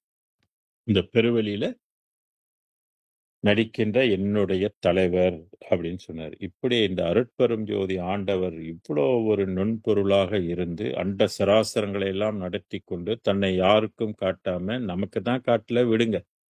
பிரம்மாவும் பார்க்க முடியாது, விஷ்ணுவும் பார்க்க முடியாது, ருத்ரன் பார்க்க முடியாது, மகேஸ்வரன் பார்க்க முடியாது, சதாசிவம் பார்க்க முடியாது, விந்துல உள்ளவங்க பார்க்க முடியாது, பரவிந்து பார்க்க முடியாது, நாத உலகம் பார்க்க முடியாது, பரநாதம் பார்க்க முடியாது, பறை பார்க்க முடியாது, பரம்பரை உலகத்தில் உள்ளவங்க பார்க்க முடியுது, பராபரை இருக்கக்கூடிய எண்ணிலா கோடி சித்த ரிஷிகணங்கள் கூட பார்க்க முடியாத கடவுளாக அருட்பெருஞ்சோதி விளங்குகின்றார்னாக்க என்னத்த சொல்றது, எப்படி சொல்றது, யார் உரைப்பார், எவர் சொல்ல முடியும்னு கேட்கிறார். அதனாலதான் வள்ளல் பெருமான் ஒரு பாடல்ல வந்து 10:25 என்ற ஒரு பாடல்ல வந்து இறைவன்கிட்டே அவர் வந்து கேட்பார், என்ன போல தவம் செஞ்சவன் இந்த உலகத்துல யார் இருக்குதா சொல்லு நீ அப்படின்னு. என்ன போல உன் நிலையை அடைந்தவன் உலகத்துல யார் இருக்கிறா நீ சொல்லுன்னு. அந்த பாடல் வந்து நோவாது நோன்பு 10:25 நீங்க நோட் பண்ணிக்கலாம். நோவாது நோன்பு என்னை போல் நோற்றவர், நோவாது நோன்பு. இப்ப பாருங்க, ஒரு இனம் வந்து நோன்பு இருக்கிறாங்க, ஒரு மாசம் நோன்பு இருக்கிறாங்க. ஏன்? கடவுளுடைய அருளை பெறுவதற்கு, தான் செய்த பாவங்களை எல்லாம் மன்னிப்பதற்காக அந்த தவம் செய்யறாங்க. அது நோன்பு என்பது ஒரு தவம். அது இங்கே வள்ளலார் நோவாது நோன்பு எனைப்போல் நோவுல உங்களை என்ன வள்ளலார் பட்டினி இருக்கு சொன்னாரா? இல்லையே. 12 ஹவர் சாப்பிடாதீங்க, தண்ணி குடிக்காதீங்க, எச்சி முழுங்காதீங்கன்னா அந்த மாதிரி நோன்பு கொடுத்தாரா நமக்கு? இல்ல. நோவாத நோன்பு. என்ன உயிர்களுக்கு மேல கருணை காட்டுங்கன்னாரு. உயிர் கருணையை வளர்த்து கொள்ளுங்கன்னாரு. அதனாலதான் நோவாது நோன்புன்னாரு. இதுல என்ன வாசி பயிற்சி செஞ்சு உடம்ப சூடாக்கிட்டு சாகிற பயிற்சியா? அதுவும் இல்லை. ஒரு துன்பம் இல்ல. இது ஒரு ஜஸ்ட் உணர்வு பயிற்சி. எல்லாரும் நல்லா இருக்கட்டும், எல்லா உயிர்களும் கடவுள் காப்பாத்தட்டும், எல்லா உயிர்களும் உண்மை நிலை அறியட்டும், எல்லா உயிரும் உன் திருவடியை வணங்கட்டும், நல்லதை நினைக்கிறது தானே. இதுல என்ன நோவு வரப்போகுது? ஒன்றும் வராது. இது ஒரு கஷ்டமும் கிடையாது, ஒரு நஷ்டமும் கிடையாது. உங்களுக்கு வந்து ஆன்ம லாபம் மட்டும்தான். ஆக நோவாது நோன்பு எனைப்போல் நோற்றவரும் எஞ்ஞான்றும் சாவா வரம் எனைப்போல் சார்ந்தவர். எஞ்ஞான்றும்னா எந்த காலத்திலும் என்னை போல் சாகாத வரம் என்னை போல் பெற்றவர் யார் இருக்கிறான்னு கேட்கிறது. கடவுள்கிட்ட கேட்கிறார். எஞ்ஞான்றும் சாவா வரம், எந்த காலத்திலும் சாகக்கூடாது. ஒரு குறிப்பிட்ட காலத்துல இருந்து ஒரு குறிப்பிட்ட காலத்துல வாழ்வு இல்லாமல் போகக்கூடாது. அதனால சாவா வரம் எனைப்போல் சார்ந்தவும் தேவா நின் பேரருளை எனைப்போல் பெற்றவரும். உன்னுடைய அருளை, உன்னுடைய பெருங்கருணை இதுவரையில யார் இந்த உலகத்துல பெற்றிருக்கிறா? எவ்வுலகில் யார் உலர் நீ சற்றே அறைன்னு கேட்கிறார். நீ சொல்லுப்பா எனக்கு அப்படின்னு கேட்கிறார். எவ்வுலகில்றார். எந்த உலகத்துல உன்னுடைய அருளை எந்த உலகத்திலேயாவது யாராவது பெற்றிருக்கிறாங்களா? பிரம்மலோகத்துல பெற்றிருக்கிறாங்களா? விஷ்ணு லோகத்துல பெற்றிருக்கிறாங்களா? மகேஸ்வர லோகத்துல பெற்றிருக்கிறாங்களா? இல்ல நாத உலகத்துல உள்ளவங்க யாராவது பெற்றிருக்கிறாங்களா? இல்ல தலைவர்கள் யாராவது பெற்றிருக்கிறாங்களா? அப்படி பார்க்கும்போது எவ்வுலகில் எவரும் இல்லைங்க. வள்ளலாருக்கு மட்டும்தான் இந்த வாய்ப்பு வந்து கொடுத்திருக்கிறாரு. அதான் எவ்வுலகில் யார் உலர் நீ சற்றே அறி, கொஞ்சம் சொல்லு, நீ சொல்லு. ஏன்னா அந்த அருளை வந்து யாரும் பெறல. அந்த காலமும் அதற்குரிய காலமாக இல்லை. அதனால பெறல. வேற அருளை பெற்று வேற வேற உலகத்துக்கு போயிருக்கிறாங்களே ஒழிய.